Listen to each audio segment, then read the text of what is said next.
Okay, good afternoon, everybody. The class has officially started, and we have a lot to cover for today. So I have to start the class on time. Good afternoon from anywhere you're reaching out to me across the world. Today's class will be more engaging and it will be practical based. I would want you guys to get your laptop beside you because I might be asking you to share your own screen as well. So if you have any issue, you have to share your screen.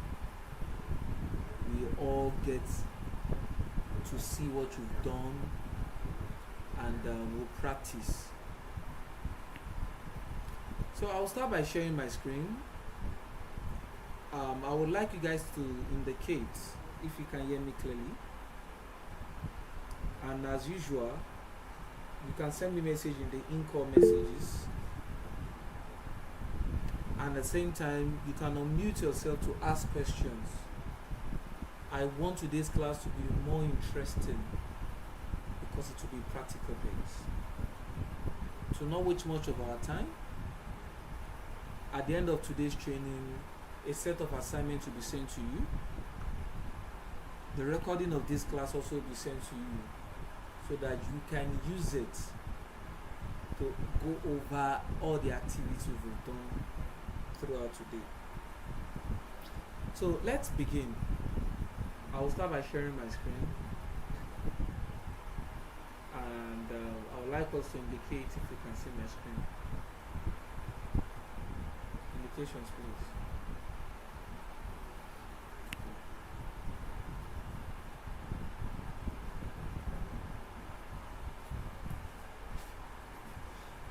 So, I believe we can all see my screen. In today's class, we'll be talking about the building block of websites, and we would focus more on HTML itself, HTML5 to be more precise. There are different types of HTML, that's different versions. The version we'll be focusing on is the current version. However, I might touch on previous versions like HTML strict, HTML4 strict, XHTML, loose, transitional, frame set. All of these can also come out as a class exercise. So just be aware. Now, we say HTML is the building block of a website, meaning more as if you are a civil engineer or you're building a house. The bricks you put together to form the structure of the house. In web development, HTML is seen in the context of the building block of a website. Just the same job your brick, cement, sand, pillars, and what have you, those necessary little ingredients we put together to build a house. In the context of web development, they are all regarded as your HTML. So let's push forward. What is HTML?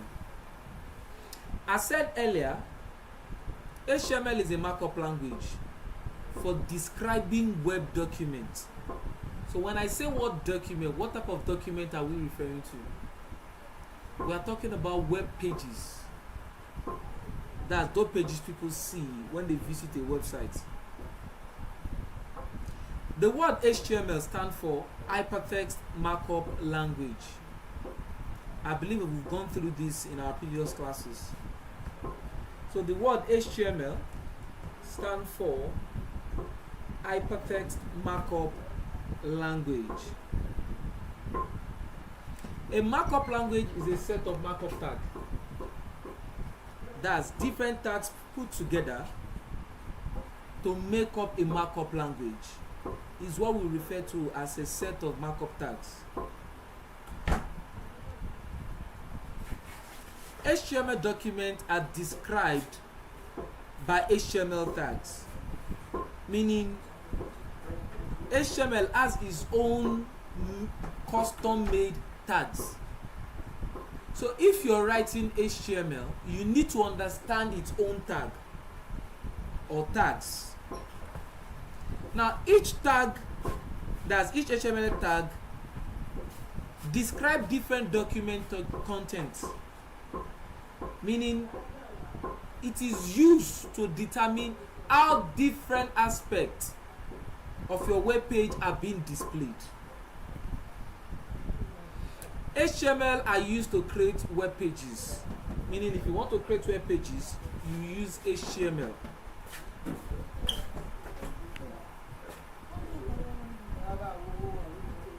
Now we have two types of web pages. There are basically two types of web pages. We have what we call the static web page, and we have what we call the dynamic web page. And into each of this, I will break them down. So what's a static web page? Before I move further, do anybody have any question that they would like me to treat? Any question? Okay, in the absence of questions, I will move ahead. Now, static web page or static websites. A static web page contains fixed content. Each is coded in HTML and display the same information to every visitors. This means that regardless of who is viewing the website, they see the same content. So a web page that what the user sees is the same thing any other user across the world sees. Those type of web page are considered static web page because it displays the same information to every visitors. In the other hand, static pages are the basic type of web page and are easiest to create. In other words, they are web pages that does not require visitors' data input.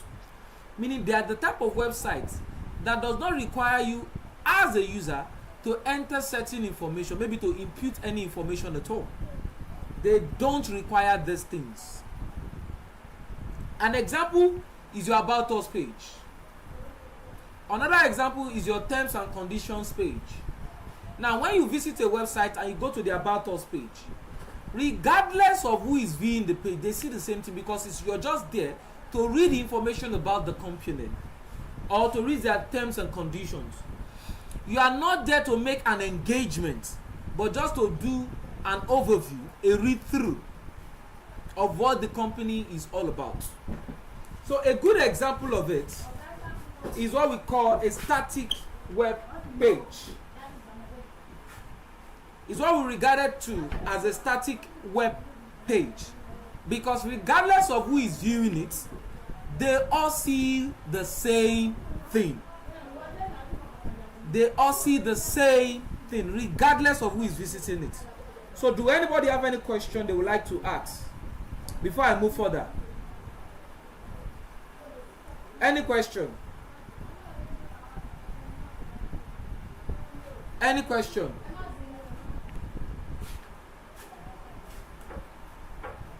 Do anybody have any question?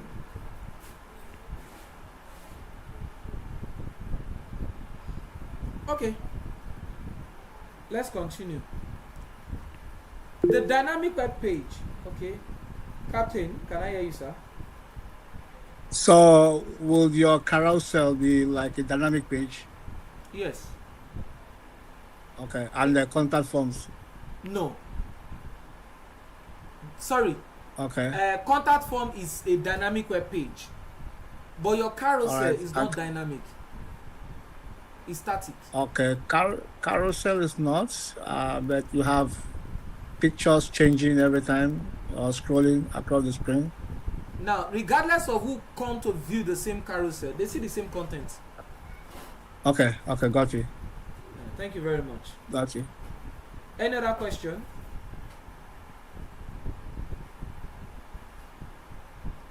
Now let's talk about dynamic web page or dynamic web pages. A dynamic web page interacts with users and visitors. They are regularly known as the client and server-side web page. They are coded with web programming languages but display with HTML. In other words, they are web pages that allows visitors to input data. They are the form of web pages that allows you, who is viewing the website, to interact with it. And that's where your contact form comes. You know, when you view a contact form, you can input information even if the users are seeing the same thing. But by the time you are inputting information, it is requiring you now as a visitor to interact. It is no longer static, it is dynamic. Captain, do you get that, sir? Do everybody get that? Yeah, thanks. Understood. So, web pages that create a form of interaction for users are called dynamic web page. Or pages where users come and what they see are not the same. What Mr. A sees is different from what Mr. B will see. Those type of web page are considered dynamic web pages. Example, let's take Facebook, YouTube, X, which is Twitter, Instagram, and many other websites that exist today. The only possibility of you seeing the same thing when you're going through your news feeds is if you're following the same person. But in as much as the people you're following are different, the things you see on your news feed will always differ. And that's the difference between a dynamic web page and a static web page. Now, I consider a static web page as Web 1. During the era when the web was newly introduced to public in the early 90s. Websites are then just created for people to come and view information, just like a newsletter. Just come, see basic information, and that's all. Where people just publish scientific articles, discovery, acts. So there was no form of interaction. Now I consider the second stage when individuals started interacting, companies started creating tools on the web as the dynamic, the Web 2. Now the Web 3 is the current generation. Now let's see the difference between these three. Web 1 versus Web 2 versus Web 3. What is their differences? What is their similarity? Now, the similarity is the web is a form of socialization, connecting one person to the other, regardless of their location. Without the help of the web, on this training, I have students from the UK, I have students from the US, I also have students from Canada. Now, without the help of the web, which gave us this platform, this Google Meet, we are using to interact, I don't think it will be easier for me to be able to pass this lecture today. So the job of the web is to have an online connectivity, a form of connecting with people regardless of their location. In as much as there is internet connection, and stable electricity. So let's move ahead. What is the difference between Web 1, Web 2, and Web 3? Now, Web 1, Web 2, Web 3 represent different phases in the evolution of the web, each characterized by distinct technologies and functional advantage. So what are these distinct technological and functional advantages?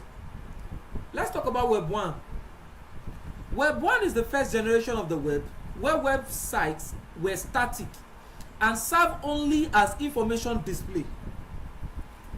Content was pre-designed and fixed, meaning users could not interact with or modify the content, which is what I just explained earlier on static web page.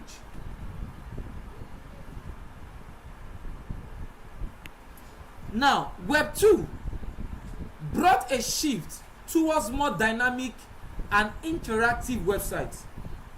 It enables users to engage with content, create their own, and participate in social network, just like your Facebook and the likes.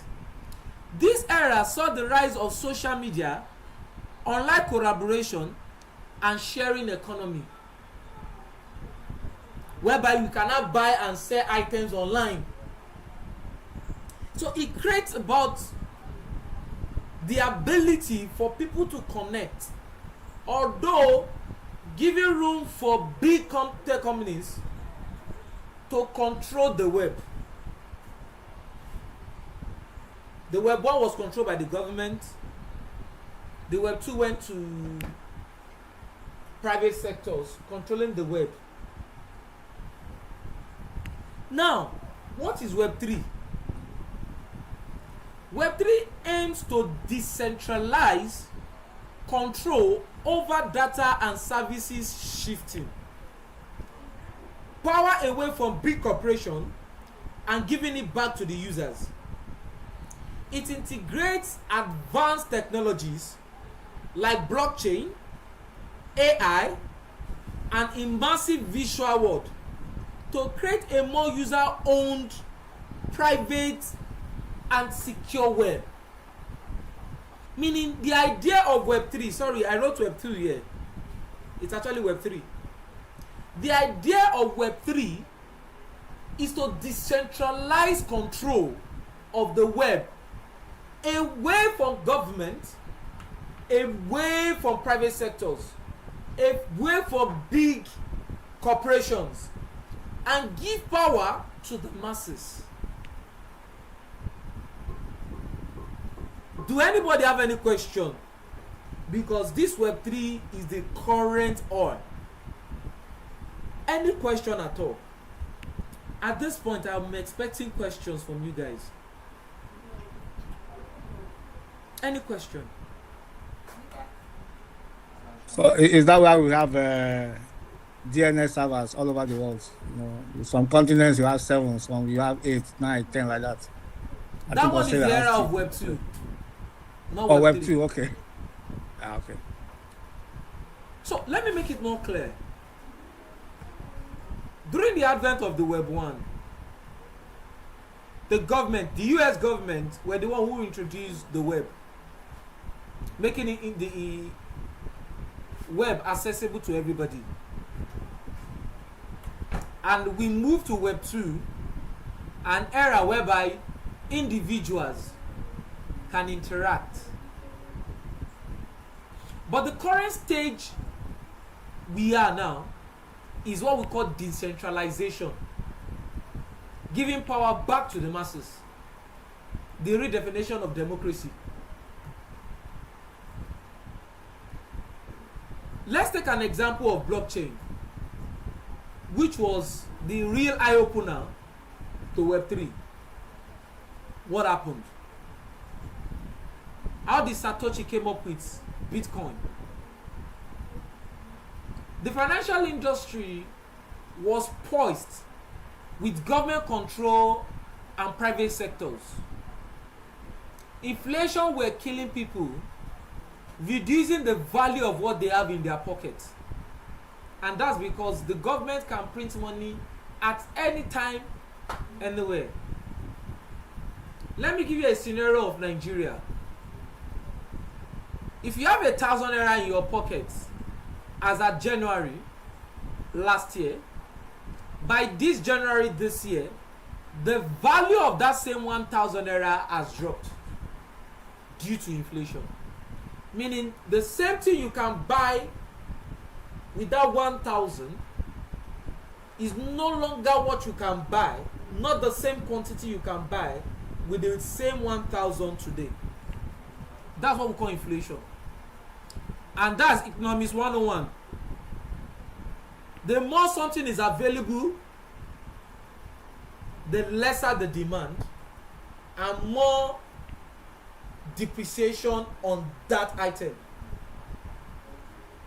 And Satoshi said, can't we just create a digital coin that cannot be reprinted?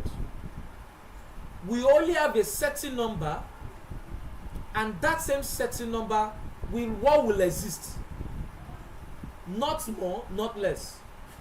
Meaning, if anybody want to trade with it, they are still trading with that same set of numbers.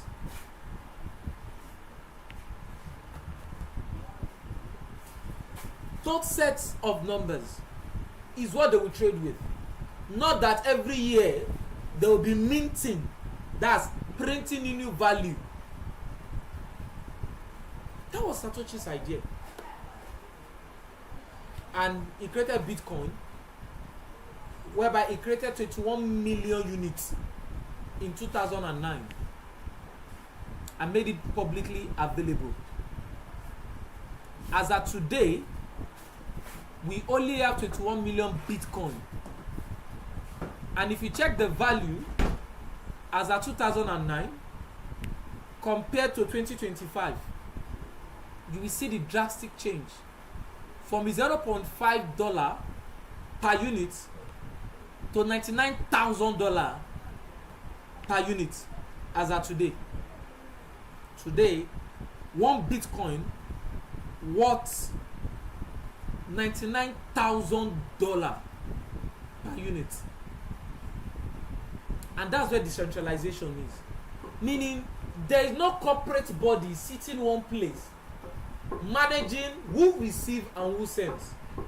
Although it comes with its own risk, because you can't easily trace anybody you're sending money. You can send money anonymously to anybody and receive money anonymously without a middle body saying, okay, this money can come in, this money that can go out. Let's take for example, in Nigeria, there's a certain amount that will enter your account. EFCC will close down your account, that they will flag it, and they will come to your house, knocking on your door, questioning you on where you got those money from. That means government is controlling your funds. So it creates decentralization, taking away control from government, taking away control from private corporate bodies, and giving power to the masses. However, throughout this training, for the first 5 months, we'll be focusing on Web 1. All our teachings will be based and focused on Web 1. When we start the second version, which is when we'll do backend, that's our focus on Web 2. Starting from January next year, we'll move into Web 3, where we'll talk about blockchain, AI, and what have you. I will show you how to create your own smart contract, how to create your own cryptocurrency coin, your tokens. But I don't want to rush into it. I want to make sure you get it stage by stage. That's why we'll be spending the next 5 months on Web 1, understanding Web 1, so you know the fundamentals, you know how the web works, You know how it all begins. You will be able to create something people will interact with. We'll move into Web 2, where you be the back end. You need to know Web 1, Web 2 before you get into Web 3. There is no way you can pivot into Web 3 if you don't go through Web 1 or Web 2. So you have to go through it. They are all stages. So for now, we'll focus on Web 1, which is HTML, CSS, and JavaScript. Any question before I move ahead?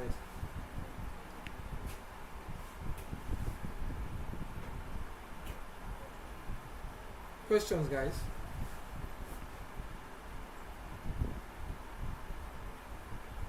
Your timelines, are they provisional or they're just going to be what you just said? Is there any, can you move that Web3 to like September? It all depends on how quick we are able to finish each stages. It all depends on how quick, because there's no way you'll be able to do Web 3 if you don't understand Web 2. There's no way you will do Web 2 if you don't understand Web 1. With Trump on the saddle, Bitcoin is going to grow very fast, so we need this Web 3 as quickly as possible. No problem. If thanks. By God's grace, we are able to finish Web 1 before April, we'll take a month break, then we'll start Web 2.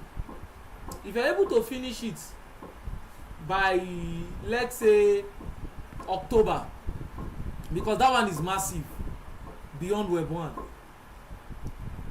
So hopefully by November, December, we will start Web 3. And I can assure you, by then you've started making your money. There are jobs. Currently, I got some job offer. I think I sent it to one of your groups. That they required me to provide developers. All you need to do is to just send them mail. So before you get there, you'll be making your money already. That one is certain. If you follow through right way, do your necessary assessment. I check your assessment, you get it, I make corrections. All of this collectively will determine your goal. I also have the opinion of introducing mobile app development, but let's first finish this. Any question before I go further?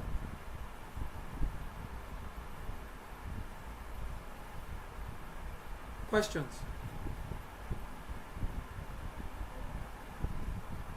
Do anybody have any question?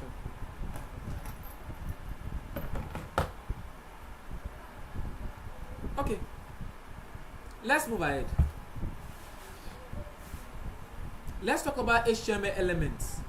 Now we want to start working. What are HTML elements? HTML documents are made up of HTML elements, different HTML elements. HTML elements are written with open tags, content in between, and ends with a closing tag. Meaning everything from here down here is what we consider as an HTML element. The HTML element is everything from the opening tag to the closing tag. Now take note, some HTML elements do not have closing tag. So because they don't have closing tag doesn't mean they are not HTML elements. A good example, or we call them the empty HTML elements. HTML elements with no content are called empty elements. An example is a BR. BR is an element, is an empty element rather, without content or closing tag.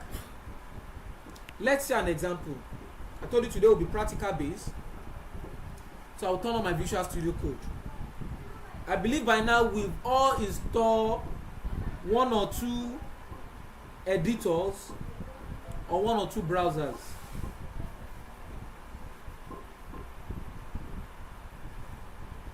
Please don't mind this one you're seeing. This is Web 2.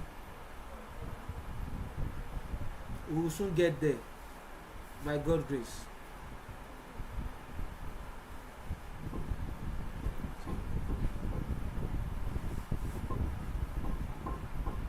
So let me create a new project. I will come to File and I will say Open Folder. When I click on Open Folder, a pop-up will come up. And give me a minute.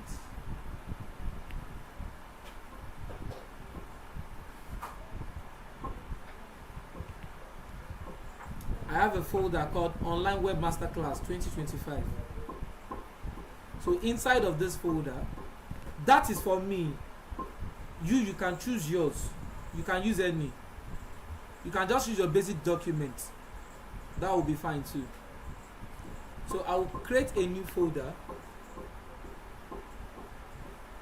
and I will call it O1 underscore HTML in capital letter. So this is where I will write my HTML code. At the end of this training, I will provide this material. Whatsoever that is within this folder, I will provide it for you, so that you too you can go through it on your own. So I will select folder. Now once I do selection of folder, you can see that my file explorer is empty, meaning there's nothing created inside.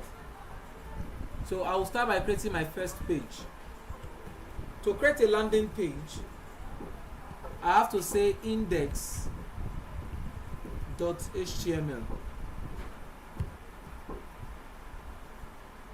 I'll just say the word index.html because I want to create an HTML file. Now, don't forget, this is an IDE. One thing about IDE, you don't have to write every code yourself. You just have to write fewer and it would give you suggestions. It has something we call IntelliSense. So all I need to do is to put exclamation like this, and my IntelliSense will pop up. It's loading. It's different suggestion for me. So if I press enter, you can see all of the code being written for me by my IntelliSense. So I can just come down to this document and just say HTML fundamental.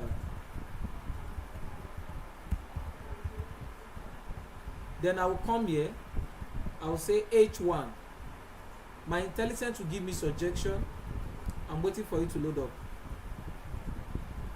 Sorry, I don't know why my system is dragging. It's not supposed to spend this time. So if I press enter, you can see that both the opening tag and the closing tag has been created for me. The opening tag, the closing tag, everything has been created. So I can come here, I will say HTML fundamentals. Then I can come below and just press P to create a paragraph, and I press enter. So you can see that's the opening tag and that's the closing tag. Now there's something we call dummy content, which we'll see get into details soon. So all I need to do is to just type lorem. Once I press enter, you can see everything. Now let's display this on the browser. Remember, we use our browser to showcase the outcome of our page, of the code we are writing. So since I'm on this index.html, I can come down to this 3 bar. Please be mindful, my code is on autosave. which means if I come to this file, you will see auto save. If I uncheck it, if I make any changes to my code, when I say P now, you can see I made change. You will see something like a dot. So let's say I type another Lorem form again. Inside of, you can see it is dot. The very minute I press Ctrl S to save, or I come here, I say save. If I press it, you will notice that this thing changed to X, meaning it has been saved. So in order for me to save myself from this stress, that's why I came to file and I activate my auto save, so that the very minute I write any code, it will automatically save itself. So if I click here, the auto save has been activated. Let me write another thing again. Let's say H2.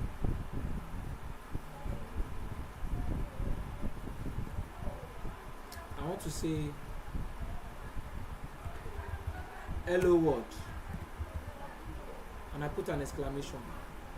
You can see that dot is no longer here, because as I'm typing every character, it is automatically saving on its own. Now, in order for me to see the outcome, remember you are supposed to install various browser on your system, and for me, my default browser is Chrome. If you're trying to do the same thing but it's being difficult for you to do, you can just message me, call me, message me, WhatsApp me. I'll help you fix it up. So we'll do a personal video call to fix all of this thing up. So I'll come here, I will go to run, and I will say start debugging. Once I click on start debugging, it will ask me what do I want to use to run it. So for me, I would like to use web app Chrome. If I click on it, you will see the outcome of my code on the Chrome browser. It's loading. Can you see it's rolling? So this is the outcome of the code. Now, I like separating my display so that I'll be writing the code on one hand and be viewing it on the other hand. In order for me to do that, I will come up here. If I click on it, it's giving me a suggestion. So I'll just click here to put it by this side. And I'll put my code here too. So this is my code. This is my display. So I will collapse this so that everything will work well. I'll collapse this too, so I can see my entire code here. So all of this you're seeing is your basic HTML code.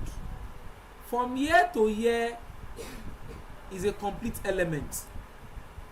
From here to here is another complete element. From this aspect to this aspect is another complete element. And lastly, this is also another complete element. Now, I can just come down here. Look at this place, they write airlight, which is here. I can just come here and put a BR like this. Now this is what we call an empty element, which does not require you to put a closing tag, because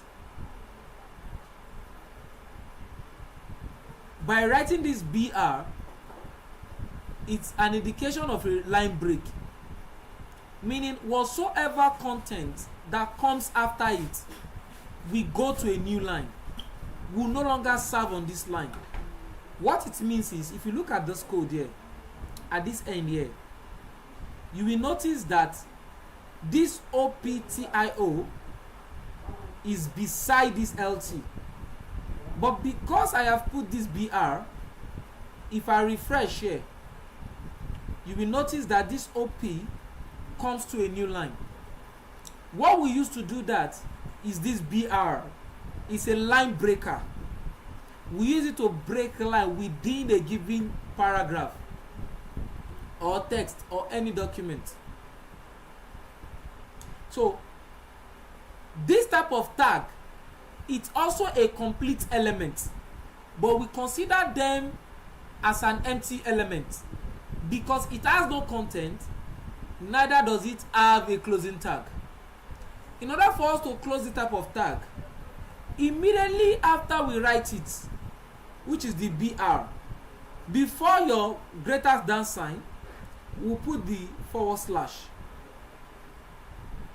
And why this is important is because during the advent of HTML4 strict, if you create elements, any element at all, and you do not close the tag, it will result into an error. To avoid these errors, we always close it. Meaning your code might not work. But in HTML5 or HTML4 loose, those rules no longer apply. Meaning it is not compulsory an element has a closing tag. So if I save this, which is auto saved, you will see the changes. So that's what we regard as an empty element. Empty element can be closed in the opening tag like this, meaning this is an empty element. But if you want to write it in standard to avoid HTML4 strict policy, you just have to put this /. So example of a complete HTML element. This is a complete HTML element. This is another complete HTML element. And this is a complete HTML element. There are various types of empty element. We have many of them. Just to name a few. So if I move ahead, let's talk about nesting. What does nesting mean? Now HTML element can be nested, which means placing other elements as a content in another element. When the content of one element is another element, we say that those elements has been nested inside another element. Now, by standard, every HTML document you're going to create must have nesting, meaning it must be nested. An example is this one you're seeing. Everything here is nested properly, which means your HTML starts here, it ends here. Every other thing you're seeing from the head down to the body, they are nested in the HTML elements. Just like your title is nested in the head elements. Your H1 and the paragraph, they are nested in the body elements. If you read through your document, you will see it. I explained this. Let me show you different aspects you can also have it. Let's take this. Let's say it's from Dolo. I can surround this with a B tag, which is to make our text bold. And I will come down to this end here, and I will end it with a closing B tag. Meaning, within this paragraph, I want this is from Dolo to be bold. So it's either I refresh here or I refresh here. Both ways I will get the same result. So if I refresh, can you see that this text here is now more bold?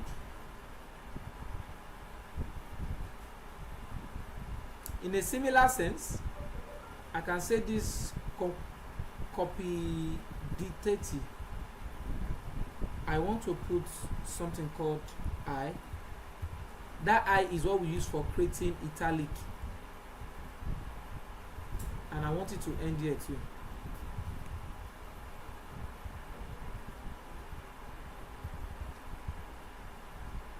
So if I do this and I refresh, you can see how slant this thing looks. Can you see how slant they look? And it's possible because we surrounded it with this I tag, so it will make it slant. Any question?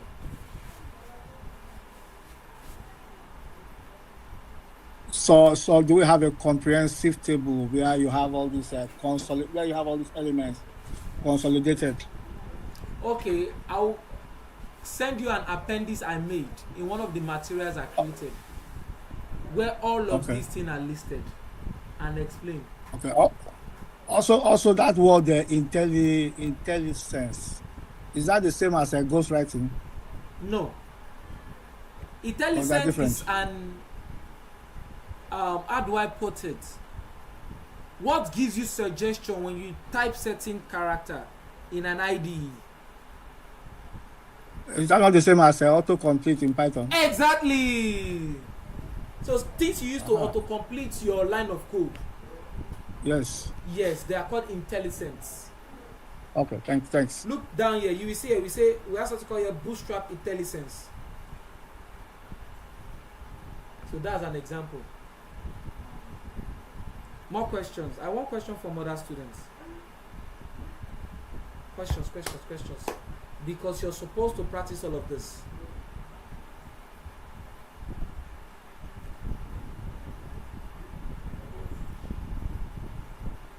You are expected to practice all of this. What about image tag and anchor tag? We'll talk more about them. This is just the fundamental of HTML. There's a class that will focus on that, just that. Okay. Now, when you're writing HTML, especially HTML5, which is the current version of HTML, if you don't pull your closing tag in some, it will always work, but most times it might provide unexpected results. Let's take, for example, look at this P tag here. I do not put this closing P. That's the closing tag for this P paragraph. If I refresh here, there's no change. My code is working well. Meaning, sometimes, or most of the time, your closing tag might be optional, but it can produce unexpected results. And that's why it is always advised you close properly. Let me give you an instance of an unexpected result. Let's say I come to this H1 HTML fundamental and I remove this closing tag here. If I refresh my page, do you see what just happened? It considers all the content from this HTML down to the end of this paragraph as our H1, because you did not indicate where it should stop reading this content as an H1. So I will always advise, anytime you are writing any HTML elements, you should put both your opening tag and your closing tag, which is the proper way to write our code. Now if I refresh, our code go back to the normal instance. Any question?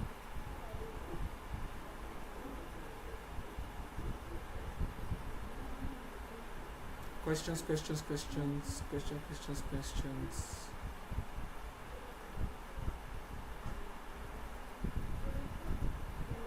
Now let's talk about HTML attributes. What are attributes? Attributes provide additional information about an HTML element. An HTML element can have attributes. Attributes provide additional information about an HTML element.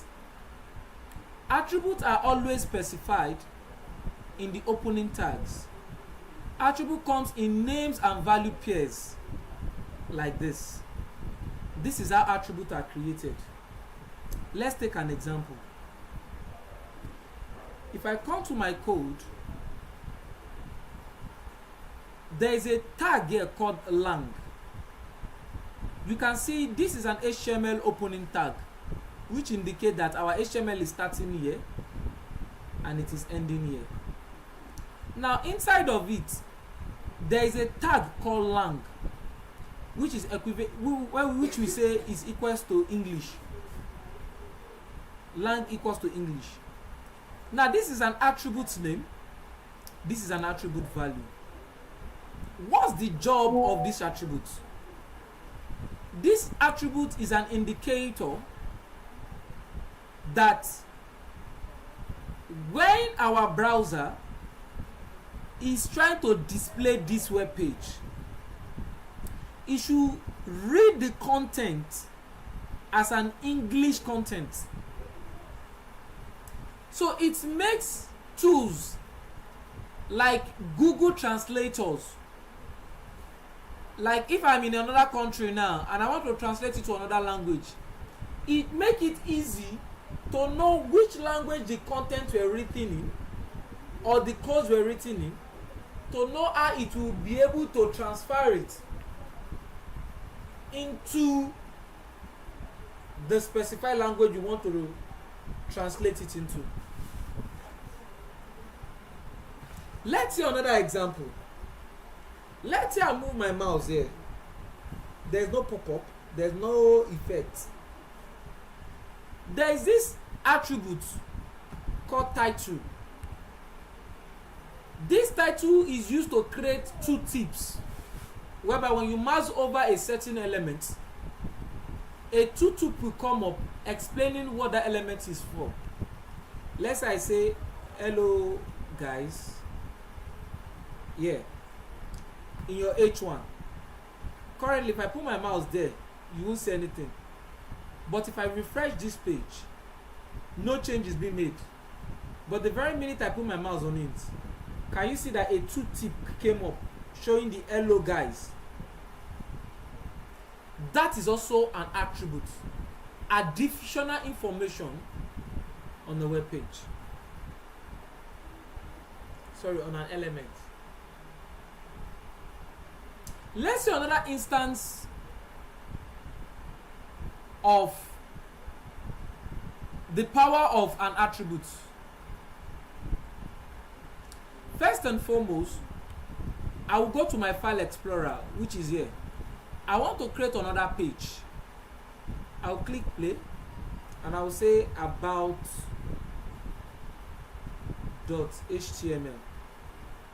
meaning I'm creating an about us page, and I press enter.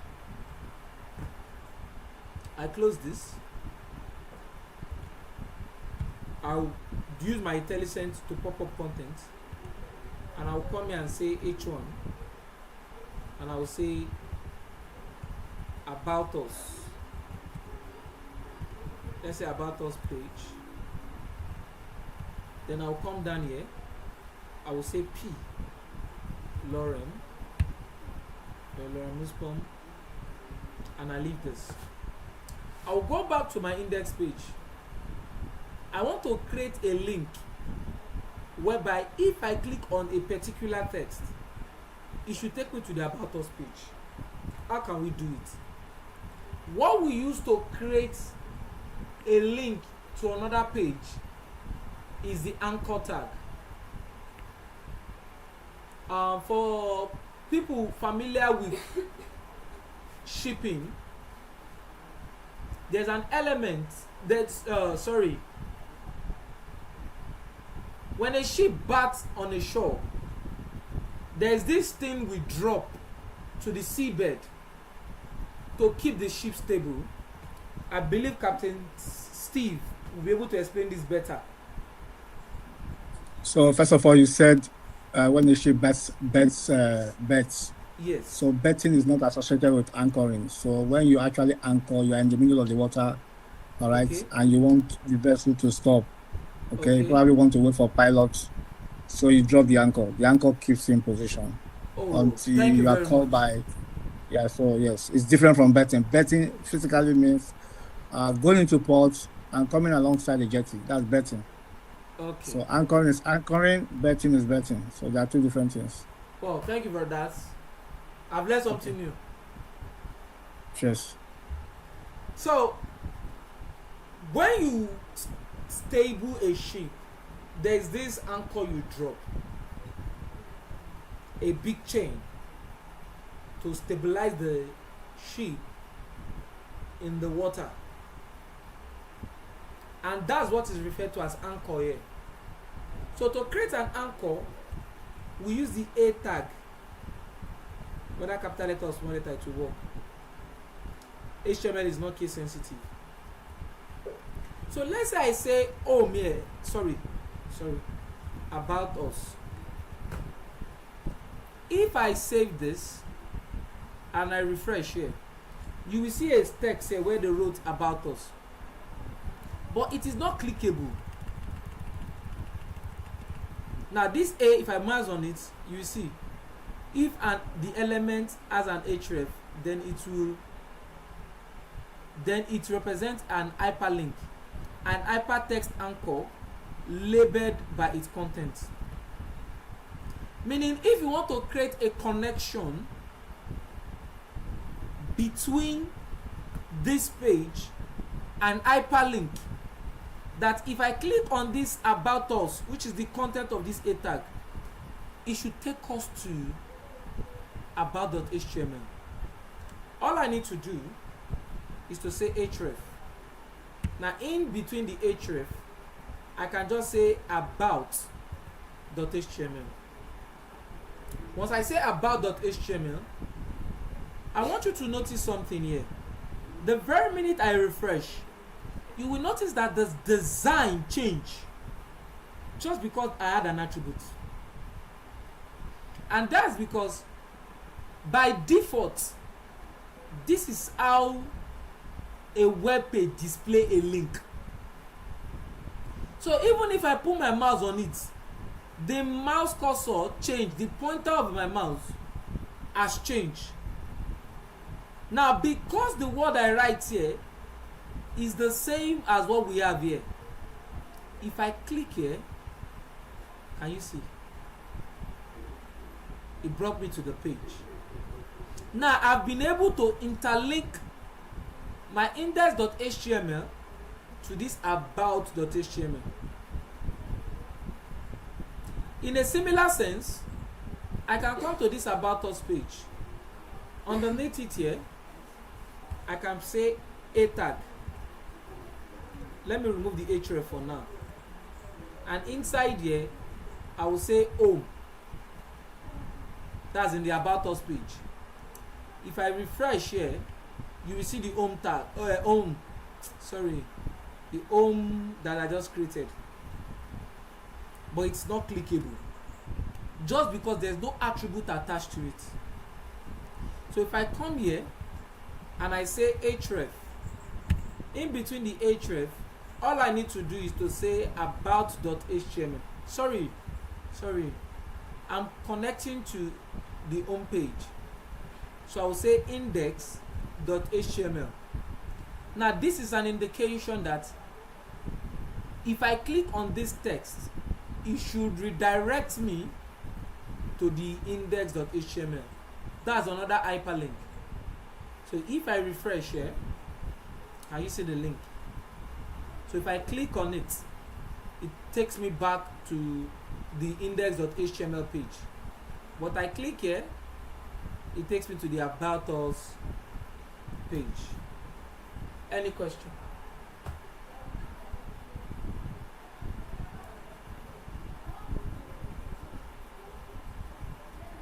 Do anybody have any question?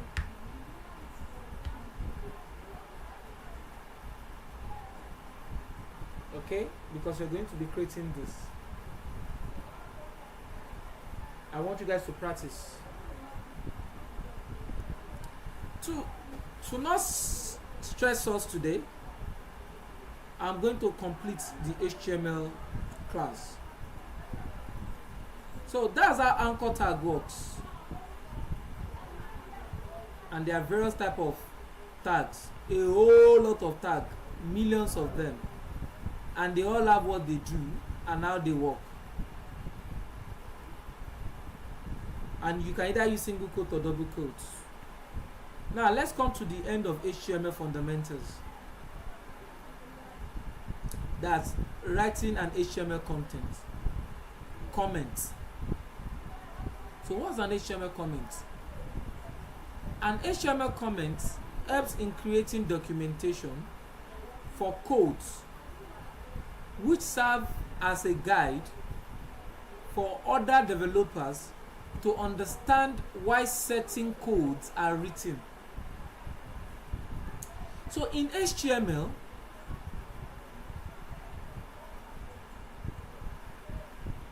there's something we call comments. When you write a comment in your code, they are not visible on your web page. Meaning on your web page they cannot be seen. Any content written within it will not be displayed, because we use it as a form of documentation. Maybe if we are working as a team, or for our future self. If you are doing something today and you want to understand what it will be maybe later, so putting documentation explains to you or whosoever have access to the code to understand why some certain code were written. And that's the power of comment. Another power of comment is, let's say you have some certain content in your code and you don't want those contents to be visible. Like you don't want it to work, and at the same time you don't want to delete it. So instead of you deleting it and lose the content, you can comment it out. That's surrounding it with comments. Now to write a comment in HTML, we use less than, exclamation, dash dash, then you put a content in between and you do dash dash, exclamation. So let's say I write here anything like my comment for this page. Let's say I write something like this. If I refresh here,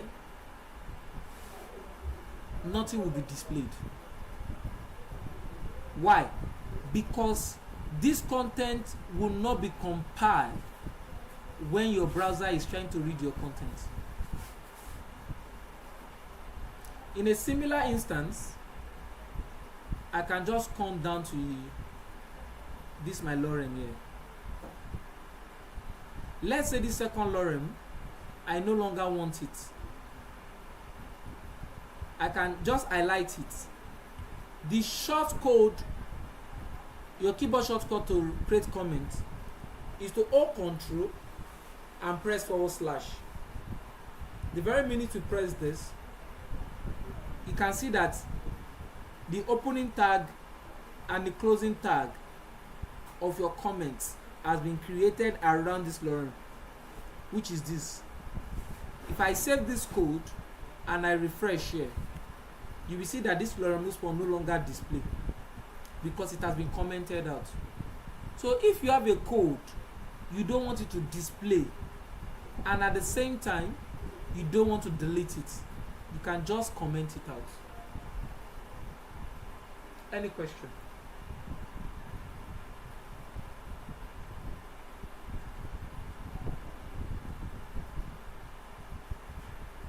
Any question? If there's no question, I will start asking my own questions. Hello, Mr. Raymond. Yeah, Mr. Matthew. Yeah, good afternoon, sir. Hold on, sir.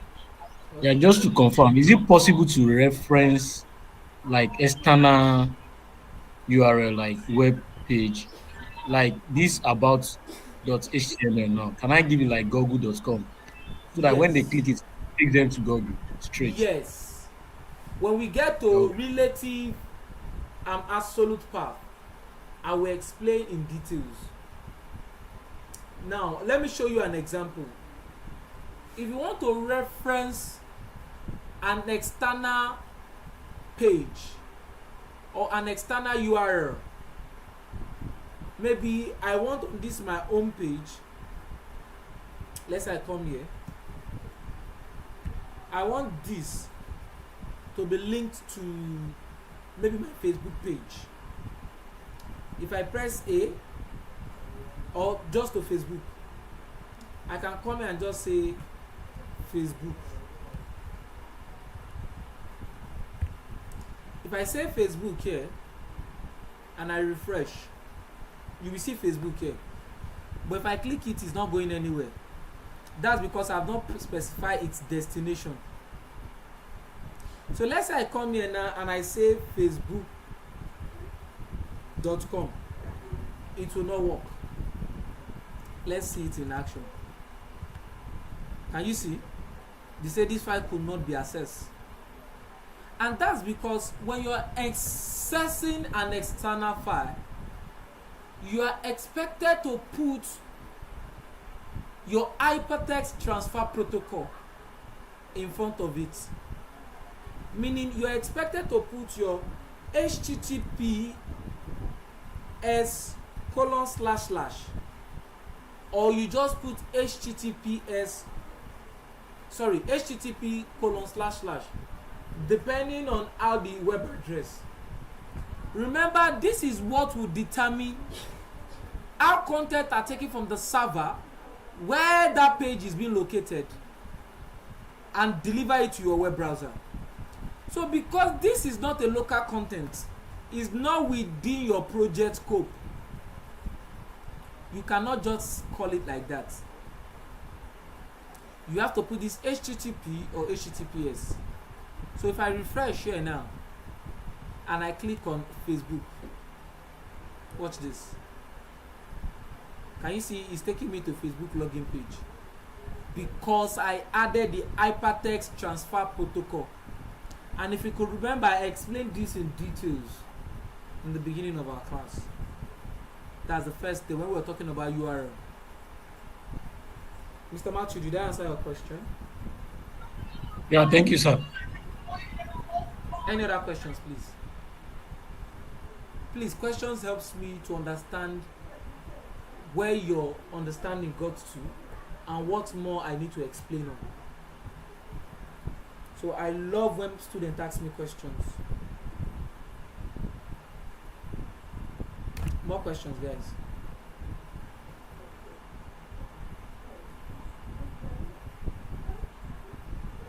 Questions.